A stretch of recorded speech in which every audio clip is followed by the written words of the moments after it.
Félag á vegum kínverska ríkisins ætlar að fjármagna 5 milljarða króna uppbyggingu á heilsuþorpi með nýrri heilsurækt á Flúðum, en auk þess stefnt að því að byggja hótel og fjölda íbúða. Kínverjarnir verða ekki hluthafar í fyrirtækinu sem byggir, heldur leggja því aðeins til fjármagn. Þorbjörn Þórðarsson. Það hér á jörðinni Gröf á Flúðum sem heilsuþorpið kemur til með að rísa, en er að ræða 7 hektara landsvæði sem að mest í eigu sveitarfélagsins Hrunamannahrepps.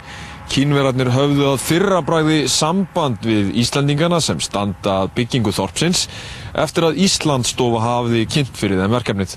Árni Gunnarsson, fyrrverandi alþingismaður, stjórnarformaður Flúða Spa heilsuþorps EHF sem hefur leitað nokkra hríð að fjárfestum sem hafa áhuga á að reisa myndalegt heilsuþorp með spa, líkamsrækt og heilsuhóteli á Flúðum.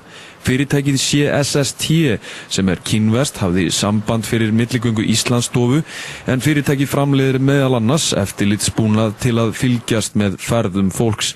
Nokkru síðar fékk Árni bréf frá Yang Yue, forstjóra Smart Cities International Limited, annars kínversks félags, þar sem forstjórinn lýsir yfir áhuga á að koma að verkefninu og fjármagna það. Munu Kínverjarnir verða hluthafar í spainu eða koma þeir bara að sem lánveitendur?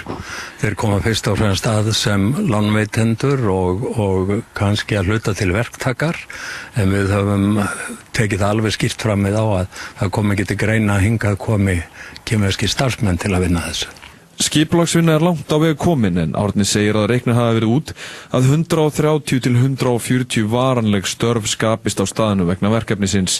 Árni segir að ávinningur Kínverjana sé aðallega vaxtatekjur af láni til heilsuþorps EHF, en fyrirtækið verður áfram í eigu Árna og annarra Íslendinga og sveitarfélagsins Hrunamannahrepps. Síðan hafa aðrir kínverskir aðilar sýnt mikinn áhuga á því að senda hingað kínverska ferðamenn.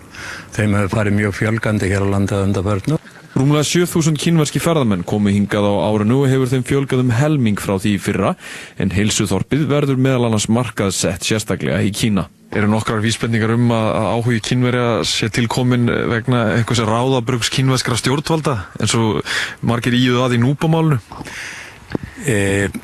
Ég nú nokkuð sannfærður að svona ákvörðun ekki tekin nema að hluta til á pólitískum forsendum. Ég hef kannski látið með þetta það í huga að Kínverjum hafi þótt Grímsstaðamálið fara svolítið illa með ímynd þeirra hér á Íslandi og kannski vilja þeir bæta úr því.